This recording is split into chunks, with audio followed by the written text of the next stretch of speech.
New video भावना। अब हम start करने जा रहे हैं मेसो 002 का क्वेश्चन 11। अगर आपने इससे पहले वाली वीडियोस नहीं देखी है तो इस वीडियो के एंड में आपको एक फोल्डर का लिंक मिल जाएगा and you can find out all important videos at one place, ताकि आप कोई भी क्वेश्चन मिस ना करो फॉर द अपकमिंग एग्जाम।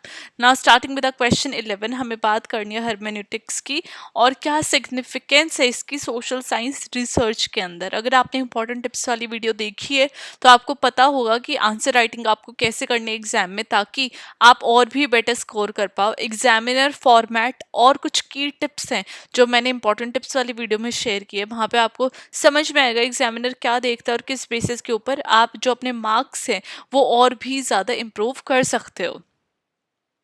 तो आपको पता है हमारा फर्स्ट जो पैराग्राफ रहेगा वो हमेशा इंट्रोडक्शन का रहेगा। तो हर्मेन्यूटिक्स एक art and science of interpretation है जो कि ओरिजिनली डेवलप की गई थी किसी भी टेक्स्ट को अंडरस्टैंड एंड एनालाइज करने के लिए, पर्टिकुलरली रिलीजियस टेक्स्ट या फिर लिटरेरी वर्क्स को, राइट। इस सोशल साइंस के अंदर हर्मेन्यूटिक्स को यूज़ किया जाता है ताकि ह्यूमन बिहेवियर को इंटरप्रेट किया जाए, समझा जाए, सोशल इंटरेक्शन को समझा जाए, कल्चरल सिंबल्स और हिस्टोरिकल फिनोमिनास को स्पेसिफिकली उनके कॉन्टेक्स्ट में अंडरस्टैंड किया जाए। ये फोकस करता है अंडरस्टैंड करने के लिए जो इंडिविजुअल्स मीनिंग प्रोवाइड कर रहे हैं अपने एक्शंस को, अपने ग्रुप्स के एक्शंस को जो मीनिंग प्रोवाइड किया जाता है और सोशल रियलिटी उससे क्रिएट की जाती है। अनलाइक पॉजिटिव अप्रोचेस, ये हर्मेन्यूटिक्स सीख कर रहा है ऑब्जेक्टिव फैक्ट्स के ऊपर, जहाँ पे एम्फसाइज कर रहा है सब्जेक्टिव मीनिंग्स को, राइट, कि वो क्या कंटेक्स्ट प्रोड्यूस कर रहे हैं, राइट। जो पॉजिटिविस्ट अप्रोचेस हैं वो बात करते हैं ऑब्जेक्टिव फैक्ट्स को, right, for example scientific facts. वहीं पे अगर हम हर्मेन्यूटिक्स की बात करते हैं तो सब्जेक्टिव मीनिंग्स की बात कर रहे हैं। सब्जेक्टिव मीनिंग्स क्या है कि एक इंडिविजुअल अपने पर्सनल मीनिंग्स को क्या अटैच कर रहा है, क्या वो ग्रुप से, जो ग्रुप में बात हो रही है उनकी मीनिंग से वो क्या इंटरप्रेट कर रहा है, वो सब्जेक्टिव मीनिंग्स होते हैं। आपकी कोई अंडरस्टैंडिंग है, आपकी कोई सोच है, तो वो सब्जेक्टिव मीनिंग्स है, राइट। तो आपने ये समझ लिया हर्मेन्यूटिक्स इसके ऊपर बात करता है और कैसे सब्जेक्टिव मीनिंग्स को वो प्रोड्यूस कर रहा है। अब सोशियोलॉजी के अंदर हर्मेन्यूटिक्स अपने आप में एक बहुत इंपॉर्टेंट रोल प्ले कर रहा है। जब हम ट्राई करते हैं किसी भी कल्चरल प्रैक्टिसेस, ट्रेडिशन और सोशल फिनोमिना को स्टडी करने के लिए, उसको अंडरस्टैंड करने के लिए, यहाँ पे हमें अंडरस्टैंडिंग देखी जाती है सोशल रियलिटी के बारे में, जो कि पर्सपेक्टिव होते हैं लोगों के जो स्टडी किए जाते हैं और ये अपने आप में इंपॉर्टेंट हो जाते हैं मीनिंग्स को एनालाइज करने में, जो कि एम्बेडेड होते हैं कल्चरल एंड सोशल प्रैक्टिसेस में लोगों की। अब कोर प्रिंसिपल्स क्या है हर्मेन्यूटिक्स के, तो सब्जेक्टिव मीनिंग, जो कि इंडिविजुअल्स है उनके इंटेंशंस क्या है, वो क्या मीनिंग अटैच कर रहे हैं अपने एक्शंस के साथ, उसको अंडरस्टैंड करने के लिए हर्मेन्यूटिक्स हेल्प करता है। वहीं पे कॉन्टेक्चुअल एनालिसिस भी की जाती है जो कि एम्फसाइज कर रहे हैं हिस्टोरिकल, कल्चरल और सिचुएशनल कॉन्टेक्स्ट में जो कि फिनोमेना स्टडी किया जा रहा है। वहीं पे रिफ्लेक्सिविटी आ जाती है जहाँ पे रिकॉग्नाइज करने में हेल्प कर रहा है रिसर्चर का रोल और पर्सपेक्टिव, ताकि सोशल रियलिटीज को इंटरप्रेट किया जाए।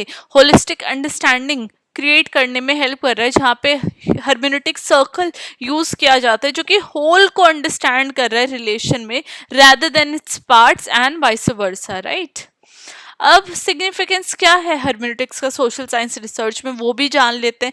तो फर्स्ट हमारा आ जाता है कल्चर और ट्रेडिशंस को अंडरस्टैंड करने में हर्मेन्यूटिक्स हमें हेल्प कर रहा है कि हम कल्चरल प्रैक्टिसेस को अंडरस्टैंड कर सके, रिचुअल्स को और सिंबल्स को, जहाँ पे एनालाइज कर सके उनके डीपर मीनिंग्स उस पर्टिकुलर सोसाइटी के अंदर। फॉर एग्जाम्पल अगर हम प्रैक्टिस ऑफ नमस्ते देख रहे हैं इंडिया के अंदर, तो वो ना कि सिर्फ एक ग्रीटिंग करने का तरीका है, बट वो रिस्पेक्ट शो कर रहा है, एक्नॉलेजमेंट शो कर रहा है of the divine in others, right. Hermeneutics help कर रहा है ऐसी लेयर्स ऑफ मीनिंग को अंडरस्टैंड करने में एक पर्टिकुलर कल्चरल प्रैक्टिसेस के अंदर।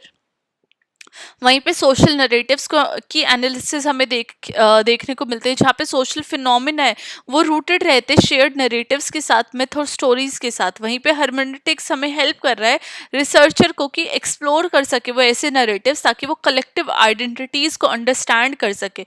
फॉर एग्जाम्पल जब हम गांधी के सत्याग्रह मूवमेंट की बात कर रहे हैं तो हम देख सकते हैं कि कैसे हर्मेन्यूटिकली उसको एनालाइज किया गया ताकि हम अंडरस्टैंड कर सके कि जो नॉन वायलेंस नरेटिव है वो कैसे रेजोनेट हो रहा है इंडिया की स्ट्रगल ऑफ इंडिपेंडेंस के साथ, स्ट्रगल फॉर इंडिपेंडेंस के साथ।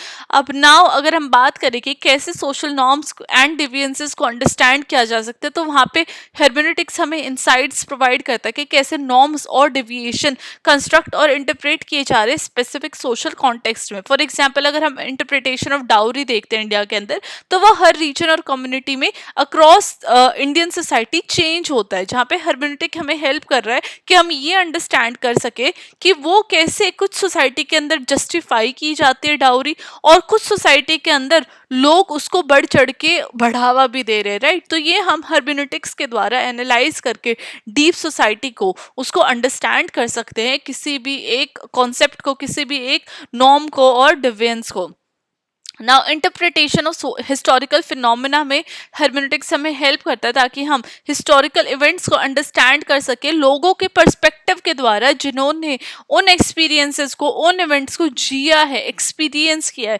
फॉर एग्जांपल अगर हम पार्टीशन की बात करते हैं इंडिया के 1947, तो वो हर्मेनेटिकली स्टडी की जा सकती है जब हम पर्सनल लेटर्स के द्वारा अगर हम देखते हैं पर्सनल लेटर्स लोगों की, ओरल हिस्ट्रीज के द्वारा, जो जिन लोगों ने उसको जिया है पार्टीशन को, तो वो क्या उसके बारे में कह रहे हैं लिटरेचर के द्वारा, ताकि हम लाइव्ड एक्सपीरियंसेस जो उसके द्वारा इफेक्ट हुए हैं उसको अंडरस्टैंड कर सकते हैं, राइट। तो हर्मेनेटिक्स के द्वारा हम इंटरप्रिटेशन लोगों के द्वारा क्या क्या हुई है डिफरेंट फिनोमिनास की, उसके द्वारा चीज़ों को देखते हैं। अब कॉन्ट्रीब्यूशंस क्या है क्वालिटेटिव रिसर्च में हर्मेनेटिक्स की, तो हर्मेनेटिक्स अपने आप पे एक एनरिच क्वालिटेटिव रिसर्च मेथड है जो एथनोग्राफी, इंटरव्यू, केस स्टडी जैसे मेथड्स के ऊपर फोकस करता है ताकि वो प्रोसेसेस में मीनिंग मेक कर सके। फॉर एग्जांपल अगर हम अर्बन सम्स की बात करते हैं, धारावाही इन मुंबई, तो हर्मेनेटिक्स अलाउ करेगा रिसर्च को कि वो रेजिडेंट का परसेप्शन अंडरस्टैंड करे कि उनकी लिविंग कंडीशंस क्या है, उनके एस्पिरेशंस क्या है, रैदर देन सिर्फ स्टैटिस्टिकल्स, रैदर देन सिर्फ नंबर्स के ऊपर बात करना। तो ये एक्सपीरियंसेस की बात करता है, राइट, लोगों के डीप मीनिंग कनेक्शंस की बात कर रहा है। अब एक गैप को ये कम कर रहा है सब्जेक्टिविटी एंड ऑब्जेक्टिविटी के बीच में, जहाँ पे हर्मेनेटिक्स प्रोवाइड करता है एक मिडिल ग्राउंड, जो सब्जेक्टिव एक्सपीरियंसेस रहे और जो ऑब्जेक्टिव एनालिसिस रही है उसको एम्फोसिस करके एक हमें इंटरप्रिटेशन देखने को मिलती है जो एम्पिरिकल एविडेंसेस के ऊपर बेस्ड होती है। एग्जाम्पल अगर हम कम्युनल राइट्स को स्टडी कर रहे हैं, तो हम देख रहे हैं हर्मेनेटिक्स कैसे हेल्प कर रहा है डिफरेंट कम्युनिटीज के जो इंटरप्रिटेशन है उनको अंडरस्टैंड करने के लिए ऑफ द सेम इवेंट, जहाँ पे हमें सोशल टेंशंस दिखती हैं डिफरेंट कम्युनिटीज़ के बीच में, रिकंसिलेशन प्रोसेसेस हम अंडरस्टैंड करते हैं कि वापस जो कम्युनिटी के अंदर जो पीस है वो कैसे आई और क्यों ये जो राइट्स हैं वो हुए थे। तो ये हमें हर्मेनेटिक्स के द्वारा ही अंडरस्टैंड करने को मिलते हैं। अब चैलेंजेस क्या देखने को मिलता है हर्मेनेटिक्स मेथड में, तो एक सब्जेक्टिविटी ऑफ इंटरप्रिटेशन जो है, तो डिफरेंट रिसर्चर सेम फिनोमेना को डिफरेंट तरीके से इंटरप्रेट कर सकते हैं, जिसकी वजह से हमें डिफरेंट कंक्लूजन मिल सकती है एक ही फिनोमेना की। कॉम्प्लेक्सिटी है कंटेक्स्ट का, जहाँ पे हिस्टोरिकल, कल्चरल और सिचुएशनल जो कॉन्टेक्स्ट है उसके लिए हमें मेटिकुलस रिसर्च करने की ज़रूरत है। एक जो हार्ड वर्क है वो हमें रिसर्च करने के लिए बहुत ज़्यादा नीड है, राइट। तो ये जो कॉम्प्लेक्सिटी ऑफ कॉन्टेक्स्ट है ये हमें हर्मेनेटिक्स का एक चैलेंज देखने को मिल रही है। अब रिसर्चर की बायसनेस भी कहीं ना कहीं हो सकती है कि जो रिसर्चर का जो पर्सपेक्टिव है वो किसी भी रिसर्च का या किसी भी फिनोमेना को अंडरस्टैंड करने के लिए इन्फ्लुएंस कर सकता है उस फिनोमेना की इंटरप्रिटेशन को, नेसेसिटी को और रिफ्लेक्सिविटी को एंड ट्रांसपेरेंसी को। तो जो बायसनेस है वो कहीं ना कहीं रिसर्चर की एज वेल एज जो रिसर्च्ड है उनकी भी बायसनेस, जो कंक्लूजन है उसको चेंज कर सकती है, इन्फ्लुएंस कर सकती है। अब लास्ट में हमारा कंक्लूजन आ जाएगा। कंक्लूजन आपको हर आंसर के बाद प्रोवाइड करने। कंक्लूजन में मैंने लिखा है कि जब हम hermeneutics as a tool method को देखते हैं तो ये अपने आप में सोशल साइंस रिसर्च के अंदर एक बहुत इंपॉर्टेंट मेथड बन जाता है, जहाँ पे हम ह्यूमन बिहेवियर को अंडरस्टैंड कर सकते हैं। और एक ये ऐसा सोशल फिनोमेना है जहाँ पे इंटरप्रेटिव लेंस की हमें ज़रूरत है ताकि हम लोगों को अंडरस्टैंड कर सके, उनकी जो मीनिंग, कॉन्टेक्स्ट और सब्जेक्टिव एक्सपीरियंसेस है उनको समझने के लिए हर्मेनेटिक्स एक जो गैप है इंडिविजुअल की लाइव रियलिटीज़ के बीच में, ब्रॉडर सोशल स्ट्रक्चर्स के बीच में, उस गैप को कहीं ना कहीं कम करता है एज अ मेथड। तो एक डाइवर्स सोसाइटी इंडिया जैसी, वहाँ पे हर्मेनेटिक्स एक बहुत इंपॉर्टेंट टूल आ जाता है ताकि हम कॉम्प्लेक्स कल्चरल प्रैक्टिसेस को अंडरस्टैंड कर सके, सोशल नरेटिव्स, हिस्टोरिकल इवेंट्स को अंडरस्टैंड कर सके और एक सोशोलॉजिकल अंडरस्टैंडिंग बना सके ह्यूमन बिहेवियर की इन डिफरेंट सोशल डायनामिक्स या फिर in different social context, right. तो हर्मेनेटिक्स के मेथड में के बारे में आपने जाना कि कैसे हर्मेनेटिक्स का मेथड यूज किया जाता है और ये क्यों इंपॉर्टेंट है सोशल साइंस रिसर्च में, जहाँ पे हमने इसकी इंपॉर्टेंस एंड चैलेंजेस के बारे में भी बात किया। अगर आपको आंसर के एक्सप्लेनेशन अच्छे लगे तो आप चैनल को सब्सक्राइब कर सकते हैं, ताकि मैं ऐसी और अच्छे अच्छे कंटेंट आपको प्रोवाइड कर सकूं बेटर एक्सप्लेनेशन के साथ and with more easy language, ताकि आपको भी इन फ्यूचर हेल्प हो in your studies.